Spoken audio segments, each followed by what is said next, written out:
रघुवीर और बलबीर जंगल के रास्ते से होते हुए अपने माधोपुर गांव लौट रहे थे। रघुवीर बहुत डरा हुआ था। अरे भाई, क्या हुआ रघुवीर? जैसे जैसे हम अपने गांव की ओर बढ़ रहे हैं, वैसे वैसे तुम्हारे चेहरे पर डर क्यों झलक रहा है? अरे मैंने तुमसे कहा था ना मेरे मित्र कि हमें जंगल के इस रास्ते से अपने गांव नहीं जाना चाहिए भाई। अरे क्या तुमने सुना नहीं कि पिछले काफी समय से इस जंगल में एक इच्छाधारी नाग का शासन है, जिसे नागराज कहते हैं। वो इंसानों का दुश्मन है और नागलोक के अलावा पृथ्वी लोक पर भी शासन करना चाहता है। हे भगवान, भोलेनाथ भोलेनाथ भोलेनाथ, तुमको पता है वो मनुष्यों को देखते ही मार डालता है। ये सुनकर बलबीर हंस पड़ा। अरे नागलोक और नागराज सब बकवास बातें हैं मित्र। अगर सच होता तो नागराज अब तक तो गांव की सीमा पर आकर सारे गांव को खत्म कर चुका होता है। तभी सारा जंगल एक विचित्र आवाज से गूंज उठा।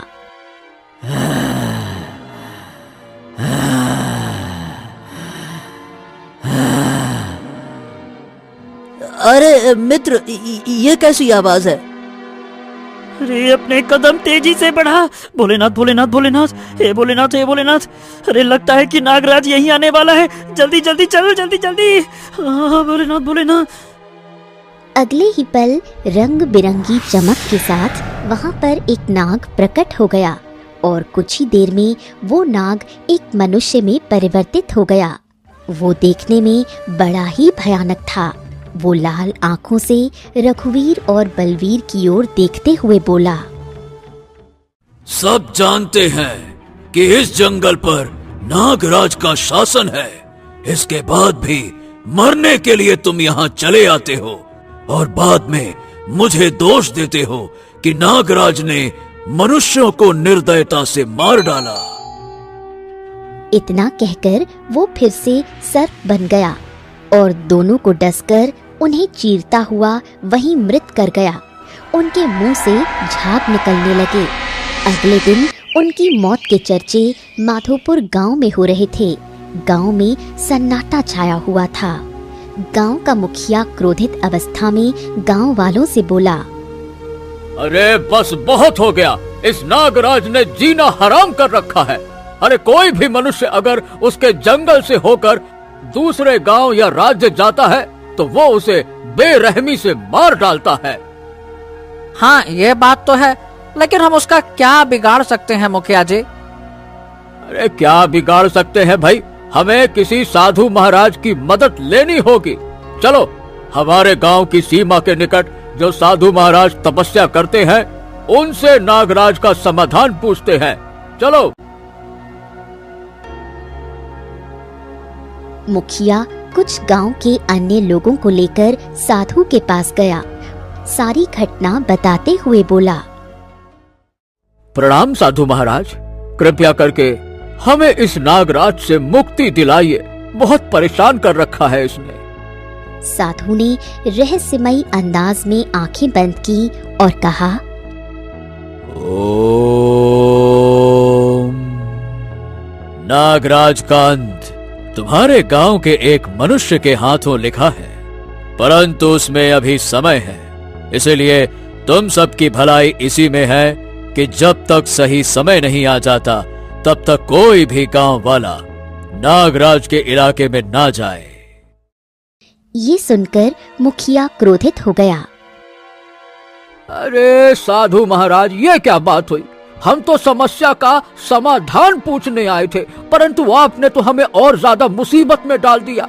अरे अब जिसके हाथों नागराज की मौत लिखी है, न जाने वो कितने सालों बाद आएगा हमारे गांव में। हमें पता भी कैसे चलेगा, ये भी नहीं पता। चलो चलो भाई वापस। मुखिया क्रोधित होकर गांव वालों को लेकर गांव वापस आ गया। उसी गांव में हरिया नाम का एक गरीब लकड़हारा रहा करता था। उसके परिवार में पत्नी राधा और 10 वर्षीय पुत्री चंपा थी। हरिया अपने घर के आंगन में खामोशी से बैठा था। तभी उसकी पत्नी राधा आई और बोली, ऐसे घर में बैठने से क्या होगा? हमारे घर पर 2 दिन से कुछ भी खाने को नहीं बना। मैं तो भूखी रह सकती हूँ, लेकिन अपनी बच्ची चंपा को भूखा नहीं देख सकती। अरे भाग्यवान, तुम तो जानती हो हमारे जंगल में नागराज इस समय आतंक मचाए हुए हैं। बस उसी की डर की वजह से मैं जंगल लकड़ियां काटने नहीं जा रहा भाई। चाहे जैसे भी हो, कहीं से भी जुगाड़ करके लेकर आओ। क्या मेरे और मेरी पुत्री के नसीब में भूखा मरना ही लिखा है? हरिया की आंखों में आंसू आ गए। चिंता मत करो राधा, ठीक है, मैं गांव से कुछ मदद मांग कर आता हूँ। ये कहकर हरिया चुपचाप घर से बाहर निकला और सीधा मुखिया के पास गया। हरिया मुखिया को सारी घटना बताते हुए बोला, नमस्ते मुखिया जी। मुखिया जी, मेरे घर पर 2 दिन से खाने के लिए कुछ नहीं बना। मेरी पत्नी और मेरी बेटी भूखी है। कृपया कृपया मुझे कुछ अनाज दिलवा दीजिए, बहुत परेशान है। अरे तो क्या तुम इकलौते हो जिसके घर पे खाना नहीं बना? ए हरिया, इस गांव में और भी लकड़हारे हैं जो डर की वजह से जंगल में लकड़ियां काटने नहीं जा रहे। क्या मैंने तुम सबकी मदद करने का ठेका ले रखा है क्या? चले आए मुंह उठाकर, कुछ हुआ नहीं कि चलो मुखिया जी के पास। अरे देख क्या रहा है, चल दफा हो जा यहाँ से, चल भाग। ये सुनकर हरिया निराश होकर वहाँ से वापस लौट आया। उसने धीरे धीरे गांव के सभी लोगों से मदद मांगी, परंतु किसी ने उसकी मदद नहीं की। निराश होकर हरिया अपने घर वापस आ गया। हरिया की आंखों में आंसू थे। राधा सब कुछ देखकर समझ गई। मैं जानती थी कि गरीब की मदद संसार में कोई नहीं करता, पर मदद का दिखावा तो सब करते हैं और केवल बड़ी बड़ी बातें करते हैं। तभी हरिया ने अपनी कुल्हाड़ी उठा ली। कुल्हाड़ी लेकर कहाँ जा रहे हो? जंगल। मत जाओ, तुम खुद तो बता रहे थे कि जंगल में इच्छाधारी नागराज का शासन है और वो मनुष्य को देखते ही मार देता है। अरे तो फिर और क्या करूं राधा, क्या करूं? अगर जंगल नहीं किया तो ये पेट की भूख मार डालेगी। उससे तो अच्छा है कम से कम नागराज के हाथों ही मर जाऊं। कम से कम इस बात की खुशी रहेगी कि अपने परिवार के लिए कोशिश करते हुए मरा। अपने परिवार को भूखा मरते हुए देख नहीं सकता, मैं नहीं देख सकता। मैं आता हूँ। ये कहकर हरिया जंगल की ओर चला गया। जंगल में बड़ा ही विचित्र सन्नाटा छाया हुआ था। हरिया एक वृक्ष के पास जाकर लकड़ियां काटने लगा। तभी उसकी नजर कुछ दूर जमीन पर पड़े एक विचित्र सुनहरे रंग के बीज पर पड़ी। हे भगवान, ये बीज तो बड़ा ही विचित्र लग रहा है। मैंने जमीन पर उगा हुआ ऐसा बीज पहली बार देखा है।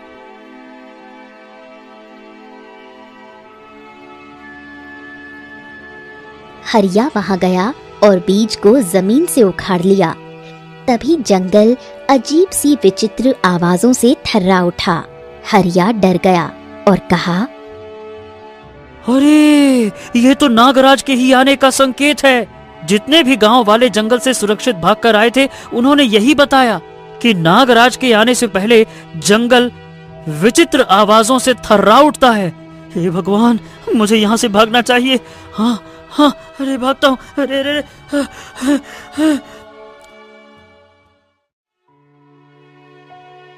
हरिया तुरंत बीज लेकर अपने घर की ओर आ गया। लंबी लंबी गहरी सांसें लेने लगा।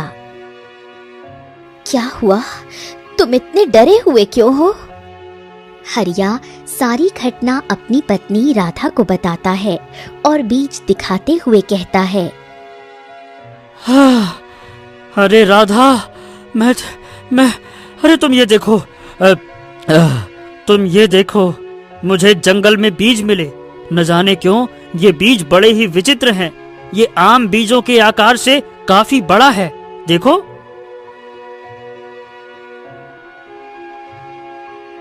राधा बीज को देखकर बोली, तुम्हें ये बीज जंगल से उठाकर नहीं लाना चाहिए था। देखो राधा, मेरे मन में केवल यही बात थी कि हो सकता है ये बीज बाजार में अच्छे दाम पर बिक जाए और हमारे परिवार के लिए कुछ खाने का इंतजाम हो जाए, बस। राधा गहरी सोच में डूब गई और बोली, इस बीज को अपने घर के आंगन में गाड़ कर देखो। हरिया तैयार हो गया। राधा ने बीज अपने घर के आंगन में गाड़ दिया। अगली सुबह जब राधा और हरिया सोकर उठे तो उनके सामने एक विशाल वृक्ष खड़ा हुआ देखकर वो आश्चर्यचकित रह गए थे। ये वृक्ष तो असाधारण है। विशाल वृक्ष में सोने के फल लटक रहे थे। बीज तो वाकई चमत्कारी था। देखो, हमारे घर पर सोने का वृक्ष उगाया, हम तो धनवान हो गए।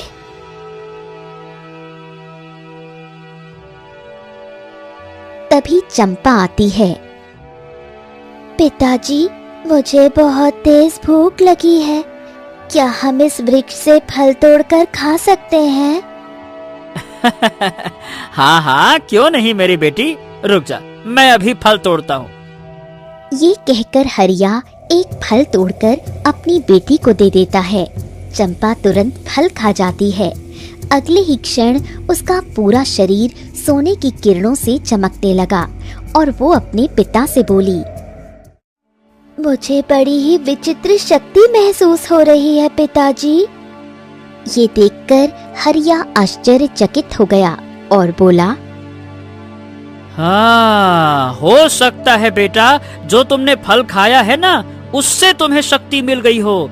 हमको ऐसा लगता है राधा कि ये पेड़ जादुई है। अगर ऐसा है तो मैं भी ये फल तोड़कर खाऊंगी। राधा एक फल तोड़कर खा गई और हरिया ने भी खाया, पर उसे और हरिया को कुछ भी नहीं हुआ। ना मेरे शरीर से सोने की किरण निकली, ना तुम्हारे। हो सकता है इसमें कोई रहस्य छिपा हो जो किसी विशेष समय पर खुलता हो, पर जो भी हो, ये तुम्हारे भाग्य से मिला है। मेरी बेटी का पेट भर गया, मेरे लिए बस यही काफी है। उधर उसी जंगल के उस स्थान पर जहां से हरिया बीज उठाकर ले गया था, अचानक रंग बिरंगी चमक हुई और एक नाग प्रकट हुआ। वो अग्नि की लपटों में सर्प से मनुष्य के रूप में बदल गया। वो क्रोध से उस स्थान की ओर देखकर बोला, मैंने बरसों की तपस्या करके वो जादुई बीज यही बोया था।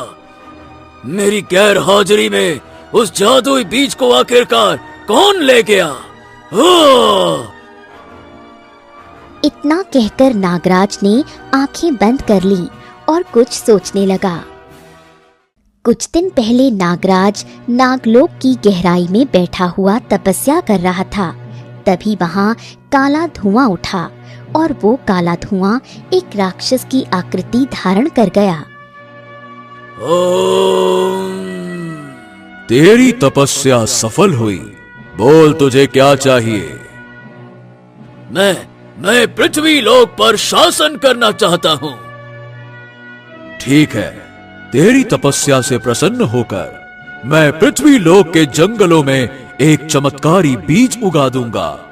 उस बीज को तू जमीन से निकाल लेना और उसे बिल्कुल वैसे ही बो देना जैसे मनुष्य अपनी खेती में बीज बोते हैं।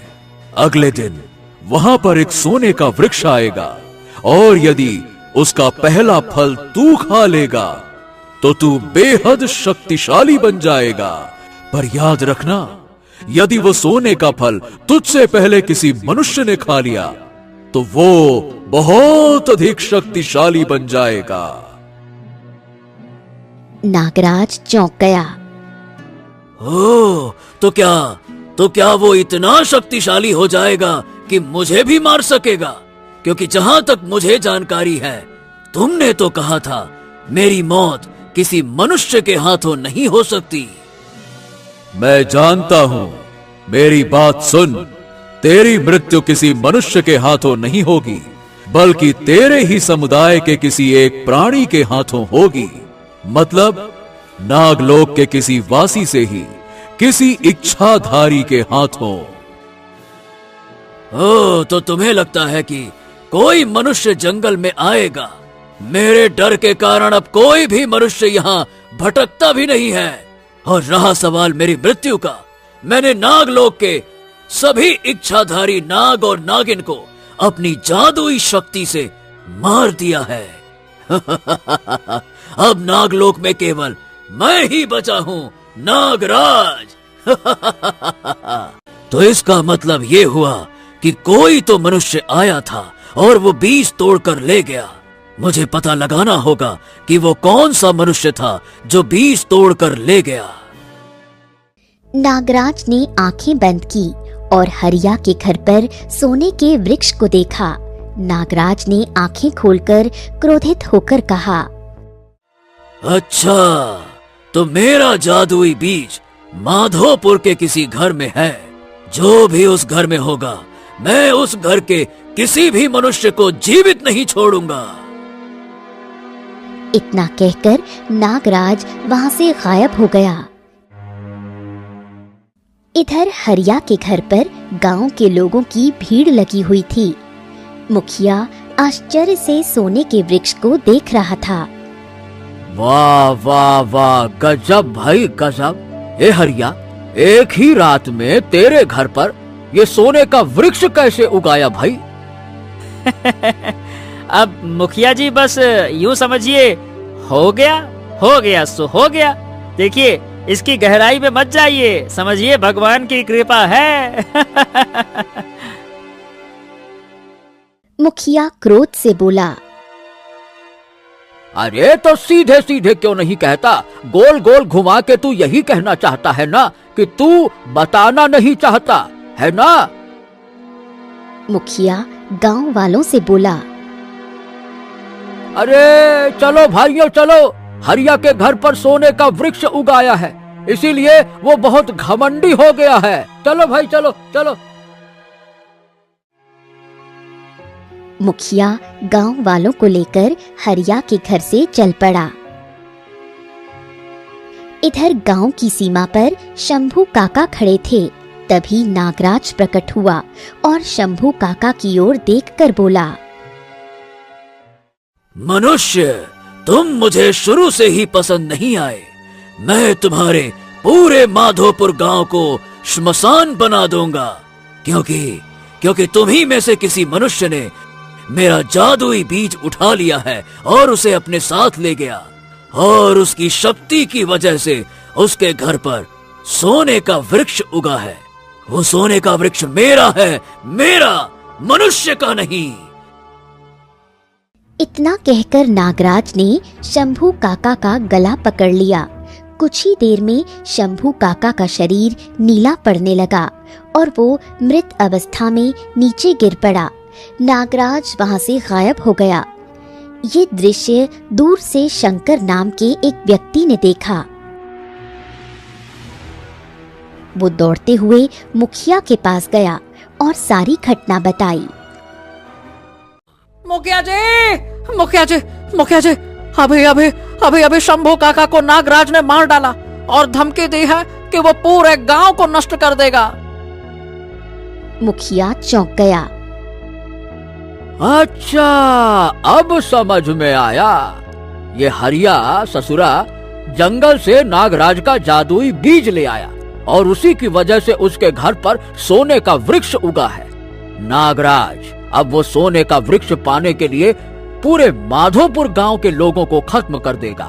इससे अच्छा तो यही है कि हम मिलकर हरिया और उसके परिवार को ही खत्म कर डालें। चलो। मुखिया गांव के 2 लोगों को लेकर हरिया के घर पहुंचा। अरे देखते क्या हो, पीट पीट कर इस हरिया का बुरा हाल कर दो। ये नागराज का बीज चुरा कर लाया है, चोर कहीं का, मारो इसको। नहीं नहीं नहीं नहीं नहीं नहीं मुखिया जी, मैंने कोई बीज नहीं चुराया। मुझे तो बीज जंगल में मिला था। अरे मूर्ख कहीं के नालायक, वो नागराज का बीज था, नागराज का। और नागराज अब सारे गांव को श्मशान घाट बना देगा। गांव वाले हरिया को लाठी से पीटने लगे। तभी वहां हरिया की पत्नी राधा आ गई। मेरे पति को मत मारो। पर गांव वालों ने तरस नहीं खाया। तभी उनकी 10 वर्षीय बेटी चंपा आई और पिता को पिटता हुआ देखते ही वो गुस्से से चिल्लाई, छोड़ दो मेरे पिता को। चंपा के इतना कहते ही उसके शरीर से सोने की किरणें निकलने लगी। जो लाठी और झाड़ू से हरिया को पीट रहे थे वो बिजली की रफ्तार से उछलकर पीछे गिर पड़े। मुखिया डर गया। हाँ, अरे अरे बाबा, रे बाबा, ए हरिया, ये तेरे बेटी में ये जादुई शक्तियाँ कैसे आ गईं? हाँ, कल जब ये सोने का वृक्ष उगा था तो मैंने इसका एक फल अपनी बेटी को खिला दिया था। अरे दादा, रे दादा, अरे तुझे क्या जरूरत थी सोने का फल अपनी बेटी को खिलाने की? अरे तो और क्या करता मुखिया जी, आपसे मदद मांगने गया था, पर आपने मेरे मुंह पर कहा कि दफा हो जाए यहाँ से। भूख लगी थी मेरी बिटिया को, तो मैं क्या करता, अपनी बेटी को भूख से मरने देता क्या?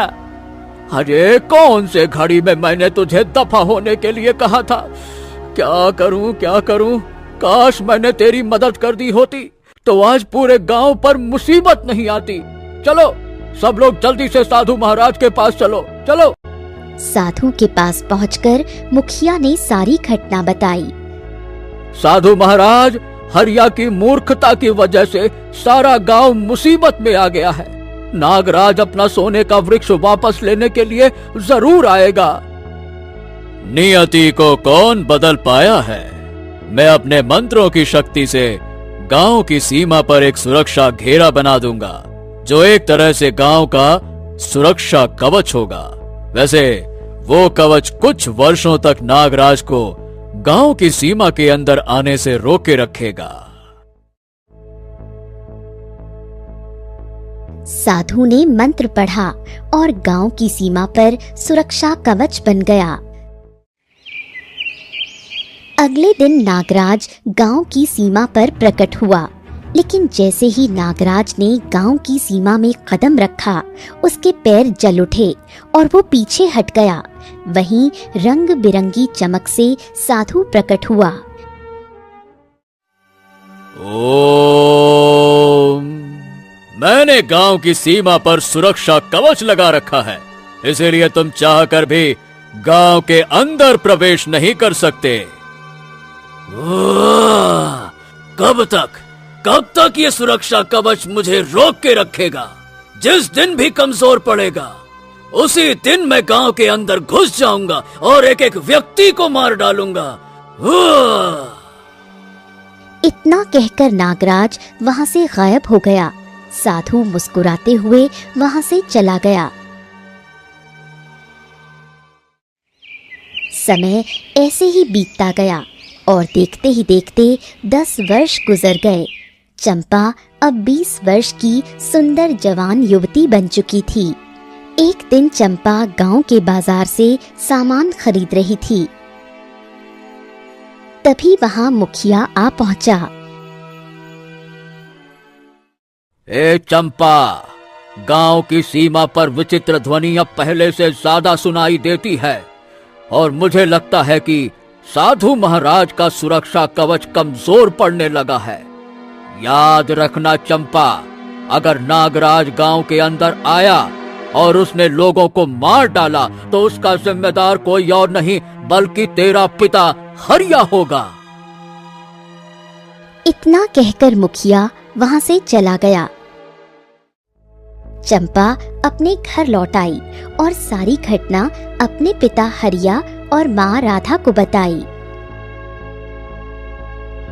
पिताजी, गांव वाले हमें दोषी समझते हैं। वो कहते हैं कि अगर नागराज गांव में आ गया तो सारी तबाही की वजह आप होंगे। ये सुनकर हरिया की आंखों में आंसू आ गए। उधर नागराज फिर से गांव की सीमा पर प्रकट हुआ।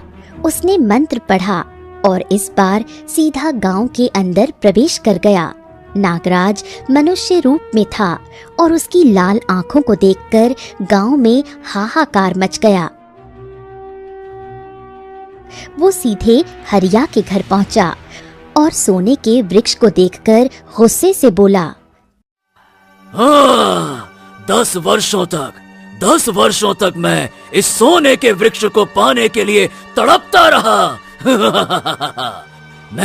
मैंने तपस्या करके राक्षस को प्रसन्न किया और तूने मेरा बीज चुराकर मेरी सारी योजना पर मिट्टी मिला दी।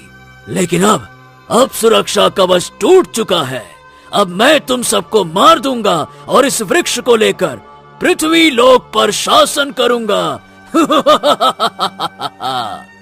तभी चंपा गुस्से से बोली, मेरे होते हुए तू गांव के किसी भी व्यक्ति को नुकसान नहीं पहुंचा सकता। अरे बच्ची, तू मेरा कुछ नहीं बिगाड़ सकती। लेकिन तभी सोने के वृक्ष से रंग बिरंगी किरणें निकली और चंपा के शरीर पर पड़ने लगी। देखते ही देखते चंपा एक नागिन में परिवर्तित हो गई। ये देख नागराज चौंक गया। ये असंभव है ये।